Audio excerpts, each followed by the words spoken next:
Hello students मैं आको आহি গৈছো মোৰ চেনেললৈ সুদীপ্তাস ক্লাস আৰু আজি আমি ডিসকাস কৰিবলৈ লৈছো ওয়েস্টাৰ্ন স্কুলস অফ ফিলসফি সম্পৰ্কে ইয়েস স্টুডেন্ট আৰু আজি মই ডিসকাস কৰিম আইডিয়ালিজম সম্পৰ্কে আইডিয়ালিজম কি স্টুডেন্ট আইডিয়ালিজম এটা বহুত গুৰুত্বপূৰ্ণ ফিলসফি আইডিয়ালিজম এনেকুৱা এটা ফিলসফি যে ফিলসফিয়ে আমাক সহায় কৰে আমাৰ নিজৰ সেলফ জানিবলৈ आमार निजर सेल्फ जानिबोलै आमार उत्पत्ति जानिबोलै the reason of our arrival आमी कियो आहिसु आमार भूमिका की समाजत आमार जेतियालके निजर सम्पर्के ट्रू नलेज नहबो आमार जेतियालके निजर सम्पर्के निजे ज्ञान नहबो तेतियालके आमी भगवानक बा आमार अस्तित्व सम्पर्के जानिबो नोवारिम आइडियलिज्म एनोके एटा फिलसफी जे फिलसफी आमाक कनेक्ट करिबोले सहाय करे विथ गॉड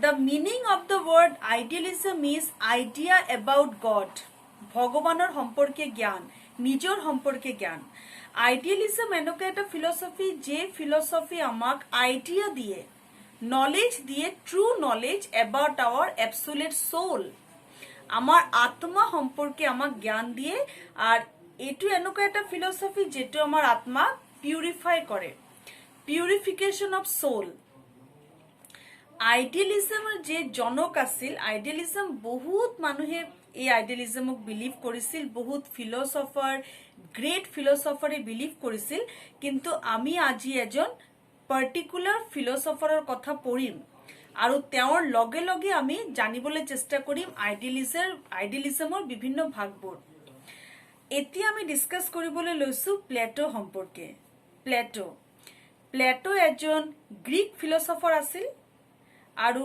बहुत डांगर एजन दार्शनिक आसिल तेओ सक्रेटिसर स्टूडेंट आरु एरिस्टोटेलर टीचार आसिल प्लेटो आइडियलिस्टिक फिलसफी बहुत इम्पर्टेन्ट दिसिल तेओ एजन आइडियलिस्टिक फिलसफिर जनक आसिल बुली कब पारि one of the philosopher asil idealism his school of thought is known as platonist school of thought teor school of thought platonist school of thought buli koa hoisil idealism jetu teor jetu ideology asil idealism সম্পর্কে teor jeketa principle ase he principle keta ami etia sam philosophy of life of plato प्लेटोर निजर idealistic philosophy की आसिल एति आमी हेतु discuss करिम number 1 training of intellect प्लेटोर मते शिक्षा हबो लागे बा जीवनर फिलसफी हबो लागे ज्ञान इंटेलेक्ट आमार नॉलेज आमार इम्पोर्टेंट सोर्स ऑफ लाइफ हबो लागे हेतु तेर प्रधान फिलसफी आसिल नेक्स्ट तेर কৈছিল स्पिरिचुअलिज्মৰ কথা Idealism or mote spiritualism is one of the most important essence for social survival. Spiritualism आध्यात्मिकतार उपरत तेओ जोर दिसिल प्रथम आसिल ज्ञानर विकास नॉलेज पुआ और सेकेंड आसिल आध्यात्मिकता प्लेटोर मते शिक्षार लक्ष्य की हब लागे that is idealism and aims of education की हब लागे To know the God, भगवानक जाना, एटा आइडियल सोसाइटी गठन करा, truth, goodness and beauty, aesthetic feeling, moral sense grow करा, citizenship training दिया जाते समाजर कारणे एटा उपयोगी करी एजनक तुलिब पारि आमी, responsibility of the state, एटु स्टेटर responsibility হয় to develop an individual. एजन इंडिविजुअल प्रॉपर नॉलेज दिया प्रॉपर अंडरस्टैंडिंग दिया life long process life long development सहाय करा तो आइडियलिज्मर जेटु मेन एम आसिल प्लेटोर पॉइंट ऑफ व्यू पर जदि आमी चाও आइडियलिज्मर मेन एम आसिल training of intellect purification of soul proper knowledge connection with God understanding own role state's responsibility for individual development, self-actualization, universal education for all. এইকেইটা আছিল প্লেটোৰ মেইন কথা আইডিয়ালিজমৰ পইণ্ট অফ ভিউৰ পৰা, আইডিয়ালিষ্টিক পইণ্ট অফ ভিউৰ পৰা। প্লেটোৰ মতে true knowledge পাবলৈ হলে curriculum এটা গুৰুত্বপূৰ্ণ ভূমিকা গ্ৰহণ কৰে। এতিয়া আমি চাম idealism and curriculum according to Plato. প্লেটোৰ মতে কি? প্লেটোৰ মতে আইডিয়ালিজমৰ কাৰিকুলাম হ'ব লাগে moral based, culture based, ethics based, স্পিৰিচুৱেলিজমৰ ওপৰত বেস কৰা আৰু অলৰাউণ্ড পাৰ্চনেলিটি ডেভেলপমেণ্টৰ ওপৰত বেস কৰা। তো ইয়াৰ ওপৰত ভিত্তি কৰি তেওঁ যিটো পাঠ্যক্ৰম আগবঢ়াইছিল তাৰ বেসিক সাবজেক্টস আছিল moral education, physical education, military training for state, ষ্টেটৰ ডেভেলপমেণ্টৰ কাৰণে মিলিটাৰী ট্ৰেইনিঙো থাকিব লাগে, জিঅ'মেট্ৰি, এৰিথমেটিক, আৰু আটাইতকৈ গুৰুত্বপূৰ্ণ কথা ক'ব লাগিব প্লেটোৱে গুৰুত্ব দিছিল পাঠ্যক্ৰমত ডাইলেক্টছৰ কথা। ইয়েছ, ডাইলেক্টছ। প্লেটো ইন্ট্ৰডিউস কৰিছিল dialects. What is dialects? Dialects are dialogue, কেইটামান ডায়লগ, গুৰুত্বপূৰ্ণ কনভাৰসেশন, যে কনভাৰসেশনেৰ যোগেদি আমাৰ জ্ঞানৰ সম্ভাৰ হ'ব, আমাৰ জ্ঞান হ'ব, আমি জ্ঞান সম্পৰ্কে জানিব পাৰিম, বহুত কথা আমি গম পাম। তেওঁ হেতুক ডাইলেক্ট বুলি কৈছিল, ফিলসফি কৈছিল তেওঁ, ডাইলেক্ট, ডায়লগ, বিভিন্ন ধৰণৰ জ্ঞানৰ কথা, বিভিন্ন ধৰণৰ কনভাৰসেশনৰ কথা তেওঁ কৈছিল, আৰু সেই ডায়লগ বিলাক যাতে পাঠ্যক্ৰমত অন্তৰ্ভুক্ত হয় তাৰ ওপৰত তেওঁ গুৰুত্ব দিছিল। এতিয়া আমি প্লেটোৰ ফৰ্মেশন অফ এডুকেশনৰ কথা ডিসকাস কৰিম, বহুত ইন্টাৰেষ্টিং। প্লেটোৰ একচুৱেল এডুকেশনাল অৰ্গেনাইজেশন কি আছিল? প্লেটোৰ মতে শিক্ষাৰ অৰ্গেনাইজেশন কেনেকুৱা হ'ব লাগে, শিক্ষাৰ ফাংশনস কেনেকুৱা হ'ব লাগে যাতে প্ৰপাৰ নলেজ পাব পাৰি, সেলফ ৰিয়েলাইজেশন যাতে হ'ব পাৰে। তো শিক্ষাক তেওঁ তিনি ভাগতে ভাগ কৰিছিল, elementary education, higher education and practical education. Elementary education তেওঁ কৈছিল 0 to 20 years, yes 20 years, higher education 20 to 30 years and practical education 30 to 50 years. ইয়াৰ ভাগবিলাক কি আছিল? এলিমেন্টাৰী এডুকেশন যেটো 0 to 20 yearsৰ যেটো এলিমেন্টাৰী এডুকেশন আছিল, সেই এডুকেশনত কোনো ধৰণৰ পৰীক্ষা নাছিল, পৰীক্ষা আছিল একেবাৰে 20 বছৰত গৈ, 20 বছৰৰ পাছত এটা পৰীক্ষা দিব। 0 to 20 years লৈকে পুৰা পঢ়া শুনা কমপ্লিট কৰাৰ পাছত 20 বছৰত গৈ এটা ফাইনেল পৰীক্ষা হ'ব। Isn't it interesting?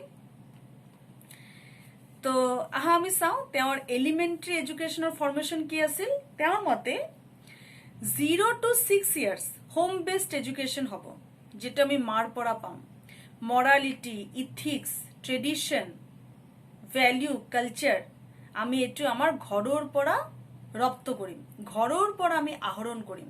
0 to 6 years home based education. 7 to 17 years physical and mental education, psycho-physical education হ'ব 7 to 17 years। 18 to 20 years হ'ব military training for the state, ষ্টেটৰ লগত খাপ খোৱাকে, ষ্টেটৰ উন্নতিৰ কাৰণে হ'ব মিলিটাৰী এডুকেশন। আৰু ফাইনেল এক্সামিনেশন মই তোমালোকক ক'লো, ফাইনেল এক্সামিনেশন হ'ব at the age of 20 years। 60 পৰা লৈ 20 years লৈকে home based education, physical and mental education, military training complete কৰাৰ পাছত সেই মানুহজন এটা পৰীক্ষা দিব 20 বছৰত। যদি পৰীক্ষাত তেওঁ পাছ নকৰে, দেন দ্যাট ইণ্ডিভিজুৱেল নিজৰ ওন বিজনেস কৰিব পাৰে, ওন এক্টিভিটি কৰিব পাৰে, সমাজত আকৌ ঘূৰি যাব পাৰে যদি তেওঁ কোনো কাৰণে পাছ কৰিব নোৱাৰে। কিন্তু এইটো পৰীক্ষাত যদি তেওঁ পাছ কৰি যায় তেতিয়া তেওঁ উত্তীৰ্ণ হ'ব হায়াৰ এডুকেশনৰ কাৰণে। আৰু সেই হায়াৰ এডুকেশনৰ অবধি হ'ল 20 বছৰৰ পৰা 30 বছৰ। তো তেওঁৰ জীৱনৰ নেক্সট ফেজ ষ্টাৰ্ট হৈ যাব। ফাৰ্স্ট ফেজ হ'ল 0 to 20 years তেওঁ শিক্ষা ললে, জ্ঞান ললে, 20 বছৰ বয়সত গৈ তেওঁ এটা পৰীক্ষা দিলে, পৰীক্ষাত যদি ফেইল কৰিলে তেওঁ ঘৰত ঘূৰি গ'ল, নিজৰ এন্টাৰপ্ৰিনৰ, নিজৰ ওন এক্টিভিটি তেওঁ ষ্টাৰ্ট কৰি জীৱন নিৰ্বাহ কৰিবলৈ আৰম্ভ কৰিলে। যদি তেওঁ পাছ কৰি গ'ল, নেক্সট ফেজত গুচি গ'ল, আৰু নেক্সট ফেজ হ'ল হায়াৰ এডুকেশন 20 পৰা 30 years লৈকে। সেই হায়াৰ এডুকেশনত তেওঁ বিভিন্ন সাবজেক্ট শিকিব, যেটো আমি এতিয়া শিকি আছো, advance subject, science, maths, geography, arithmetic, history, politics, social activities, social life, তেওঁ এইবিলাক সাবজেক্ট শিকিব। আৰু তাতকেও গুৰুত্বপূৰ্ণ কথা তেওঁ শিকিব ডাইলেক্টস, মই যে কৈছিলো ডাইলেক্টস ফিলচফি, ডায়লগ, বিভিন্ন ধৰণৰ ক্ৰিটিকেল এনালাইসিস, ক্ৰিটিকেল কনভাৰসেশন তেওঁ শিকিব প্লেটোৱে বনোৱা, যেটো প্লেটোৱে বনাইছিল, প্লেটো যিবিলাক ডায়লগ লিখিছিল। 30 ইয়াৰ্স লৈকে তেওঁ পঢ়া শুনা কৰিলে। 30 ইয়াৰ্সৰ পাছত যেতিয়া তেওঁৰ হায়াৰ এডুকেশ্যন শেষ হ'ব, তেওঁ আৰু এটা পৰীক্ষা দিব। আৰু এই পৰীক্ষাত তেওঁ যদি উত্তীৰ্ণ হৈ যায়, তেতিয়াহ'লে তেওঁ আৰু বেছিকে 5 বছৰৰ কাৰণে ডাইলেক্টিক ষ্টাডি কৰিব, মানে 35 ইয়াৰ। 20 বছৰৰ পৰা 30 বছৰলৈকে তেওঁ হায়াৰ ষ্টাডিজ কৰিলে। হায়াৰ ষ্টাডিজ শেষ কৰাৰ পাছত লাষ্ট 5 ইয়াৰ, মানে আফটাৰ 30 তেওঁ যদি পাছ কৰি যায়, 30 ইয়াৰ্সৰ পাছত যেটো পৰীক্ষা দিব তাত যদি পাছ কৰি যায়, নেক্সট 5 ইয়াৰ্সৰ কাৰণে তেওঁ ফিলচফি পঢ়িব।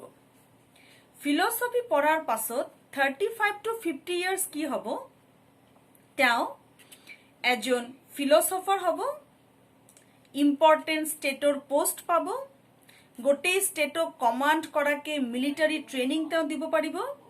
আৰু 50 ইয়াৰ্সৰ পাছত তেওঁ দেশক পৰিচালনা কৰিব পাৰিব, দেশৰ কাৰণে এটা উপযুক্ত লিডাৰ হিচাপে নিজকে তৈৰি কৰিব পাৰিব।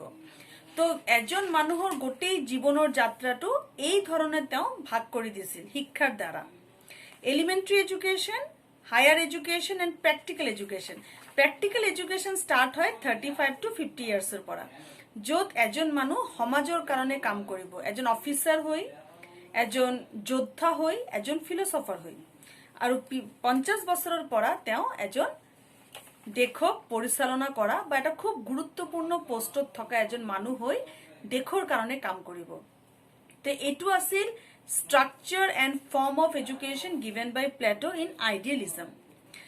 আইডিয়েলিজমৰ মতে দ্য পাঠ্যক্ৰমটো কেনেকুৱা হ'ব, কাৰিকুলাম হ'ব য'ত এজন মানুহ নলেজ পায়, সোৰ্স পায়, কিবা এটা জানিব পাৰে।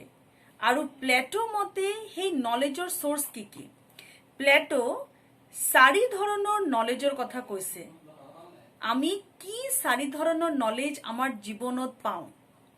ফাৰ্স্ট নলেজ হল হেলিউচিনেশন। সেই নলেজটো একেবাৰে লোয়েষ্ট ক্যাটাগৰি অফ নলেজ, যে নলেজটো আমাৰ নহলেই ভাল। প্লেটো কৈছিলে হেলিউচিনেশনৰ কথা। হেলিউচিনেশন হল য'ত আমাৰ দৈনন্দিন জীৱনত হোৱা মায়া মোহ আমি জড়িত হৈ থাকো, য'ত আমি এটা ফলস পারসেপশন, ফলস ইলিউশন, যিবিলাক বস্তু আমাক আকৰ্ষিত কৰে তাৰ প্ৰতি আমি আকৰ্ষিত হৈ যাওঁ, সেই বস্তুবিলাক মায়া মোহৰ মাজত আমি থাকো। Our soul is not free from that bondage of life. তাতে আমি কবাত হেৰুৱাই যাওঁ, এটা কনফিউজিং ওয়াৰ্ল্ডত আমি থাকো। আমাৰ অস্তিত্ব কি, আমাৰ অ্যাকচুয়াল অ্যাক্টিভিটি কি, আমাৰ সোৰ্স কি, অ্যাকচুয়াল ভগবান কি, ভগবানৰ লগত আমাৰ কানেকশন কি, দ্যাট সুপ্রিম সোলক আমি চিনি নাপাওঁ। এই ফলস এটা পারসেপশন, ফলস ইলিউশনত আমি জীবন নিৰ্বাহ কৰো, তাক তেওঁ কৈছিল এটা source of knowledge, that is hallucination, false knowledge. First category of knowledge is hallucination. Second category of knowledge is knowledge through sense organ. য'ত আমি আমাৰ ইন্দ্ৰিয়ৰ যোগেদি নলেজ পাওঁ। Sight, hearing, touch, smell, taste. এই 5টা ইন্দ্ৰিয়ৰ যোগেদি আমি যেটো নলেজ পাওঁ হেতু তেওঁ কৈছিলে sense organ oriented knowledge. Next knowledge হল হাইপোথেটিক্যাল নলেজ। ইয়াত কি কৰা হয়, ইয়াত আমি number, numerical calculations, arithmetical knowledge পাওঁ। Hypothetical, not connected with day-to-day life situation but based on some form, some number, some hypothesis. আমি যে অঙ্ক কৰি ধৰি লওঁ নহয় let x, আমি এটা অঙ্ক কৰিবলৈ লওঁ আৰু অঙ্কত লিখো আমি let x, xক আমি ধৰি ললো আমক, আৰু সেই ধৰি লোৱা সংখ্যাটোৰ পৰা গোটেই অঙ্কটো আমি সলভ কৰি লৈ আনো। সেইটো হল হাইপোথেটিক্যাল নলেজ। আমি এটা ধৰি লওঁ, এটা সিচুয়েশন, এটা অবজেক্ট আমি ধৰি লওঁ, তাৰ পৰা অঙ্কটো সলভ কৰি আমি কনক্লুশনত আহো। তো এই কথাটো কৈছে হাইপোথেটিক্যাল নলেজ। আৰু আটাইতকৈ highest form of knowledge according to Plato যেটো আমাৰ লাগে, that is rational knowledge. Rational knowledge য'ত আমাৰ একচুৱেল নলেজ আমি পাওঁ, যে নলেজটো টেষ্টেবল, যেটো আমাৰ দৈনন্দিন জীৱনৰ লগত জড়িত নলেজ নহয়, যে নলেজটো আমাৰ আধ্যাত্মিক, যে নলেজটো ভগৱানৰ লগত জড়িত, যে নলেজটো আমাৰ এবছলিউট সোল, যে নলেজত আমাৰ সোলটো ফ্ৰী হৈ যায় from all bondages of life, and আমি ভগৱানৰ লগত নিজক কানেক্ট কৰিব পাৰোঁ। তো এইকেইটা হ'ল 4টা সোৰ্স নলেজৰ, যেটো আমাৰ প্লেটোৱে দিছিলে। First is false knowledge, second is sense organ related knowledge, third is hypothetical knowledge, and last is rational knowledge. তো এই হল সোর্সেস অফ নলেজ। আৰু আইডিয়ালিজমৰ কাৰিকুলামটো কেনেকুৱা হ'ব লাগে, এই নলেজৰ ওপৰ বেস কৰা হ'ব লাগে। History, philosophy, political science, geography, civic, economics, এই কেইটা সাবজেক্ট প্ৰাধান্য পাব লাগে। Next, nature of knowledge according to Plato. প্লেটোৰ মতে নলেজৰ নেচার কি হ'ব লাগে, কি এই যে আমি 4টা টাইপ পঢ়িলো, 4টা যে সোর্স পঢ়িলো নলেজৰ, সেই সোৰ্সৰ ফিচার্স কি কি। কনসেপচুয়াল আইডিয়া হ'ব লাগে, not based on sensation only, but based on conception, not in perception also. Sensation পাৰসেপশনৰ ওপৰত গৈ আমি ভাবিব লাগিব, দ্যাট ইজ কনসেপ্ট, আইডিয়া, তাৰ পৰা আহিছে আইডিয়ালিজম। কনসেপশন অৰিয়েন্টেড হ'ব লাগে। আৰু এই নলেজটো এনেকুৱা হ'ব লাগে য'ত আমাৰ নলেজ বা সোৰ্সটো ভগৱানৰ লগত আমি কানেক্ট কৰিব পাৰোঁ। আল্টিমেট ৰিয়েলিটি সুপ্ৰিম সোলৰ লগত যাতে নিজকে কানেক্ট কৰিব পাৰোঁ। So these are the important philosophies given by Plato. য'ত আমি কি পালো, আমি ডিসকাস করিলো under Plato source of knowledge. 4 sources are there. Plato's philosophy of life, functions and structure of education we have discussed. Now we will discuss the different forms of idealism in education, that is influence of idealism in education. Aim of education আমি discuss করিলো, that is self realization, understanding soul, absolute soul, making the soul free from all bondages of life, connecting the soul with supreme God, that is aim. Curriculum we have discussed now. Methods of teaching, according to idealism, methods of teaching হ'ব লাগে discussion oriented, য'ত সকলো মানুহ একেলগে আমি গোট খাম, আমি ডিসকাস কৰিম আৰু তাৰ পৰা নিউ আইডিয়া এটা জেনাৰেট হ'ব, নিউ আইডিয়া, নিউ ফিলসফি এটা খোল খাব, নিউ রাস্তা, নতুন রাস্তা এটা খোল খাব, ক্রিটিক্যাল থিঙ্কিং আমার গ্রো হব। That is why methods of teaching according to idealism should be discussion oriented, dialects oriented, য'ত ডায়ালেক্ট অর কন্ট্রোভার্সি অর কনভাৰসেশনৰ যোগেদি আমি এটা ক্ৰিটিক্যাল সিচুয়েশন ক্ৰিয়েট কৰিম, কনফিউশন ক্ৰিয়েট কৰিম, আৰু সেই কনফিউশনটো আমি নিজেই সলভ কৰিম with our critical thinking. Teachers role, according to idealism, the role of a teacher should be very strict. The complete idealism is teacher oriented. টিচাৰৰ নিজৰ নলেজ, টিচাৰৰ নিজৰ স্কিল, এটিটিউড ষ্টুডেণ্টক ইনফ্লুয়েন্স কৰিব লাগিব। টিচাৰৰ নিজৰ ক্যাৰেক্টাৰ ফৰ্মেশন, আইডিয়োলজি, পাৰ্সোনালিটি এনেকুৱা হ'ব লাগে যেটো ষ্টুডেণ্টক influence কৰে। টিচাৰৰ কথা যাতে ষ্টুডেণ্টক ইনফ্লুয়েন্স কৰে। টিচাৰে যাতে ষ্টুডেণ্টৰ ভিতৰতে moral sense, moral beauty, moral aesthetic feeling এবিলাক আনি দিব পাৰে। টিচাৰৰ পঢ়া শুনা হ'ব লাগিব ইনষ্ট্ৰাকশন অৰিয়েন্টেড। আৰু discipline, according to idealism, discipline should be strict so that morality, sense of ethics, critical mindedness, understanding of own self can be developed among children. তো এইটো হল আইডিয়ালিজমৰ aim, curriculum, methods of teaching and teachers role in the light of Plato's philosophy of life. তো আজি আমি discuss করিলো idealism as well as Plato's educational philosophy. এতিয়া আমি আটাইতকৈ গুৰুত্বপূৰ্ণ কথা ডিসকাস কৰিম, that is my last topic, আইডিয়ালিজমৰ ৰেলেভেন্স ইন মডাৰ্ন সোসাইটি। বহুত ৰেলেভেন্স আছে, আমি মডাৰ্ন যুগতো আইডিয়ালিজমক ফলো কৰি আছো।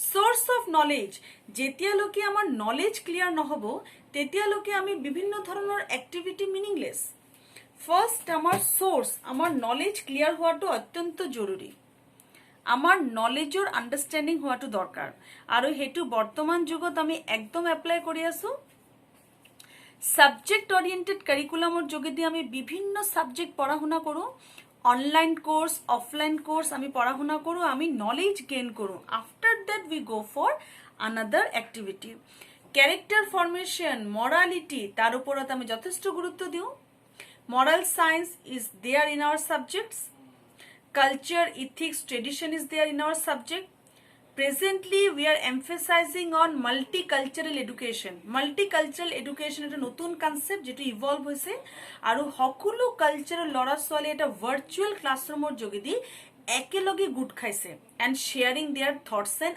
ideas that is discussion এতিয়া এডুকেশনৰ এটা গুৰুত্বপূৰ্ণ অংগ হিচাপে তৈরি হৈছে specially in this online sessions তো স্টুডেন্ট এই ধরনের আইডিয়ালিজম এতিয়াও আছে in our educational system so today we have discussed about idealism as well as Plato's philosophy of education.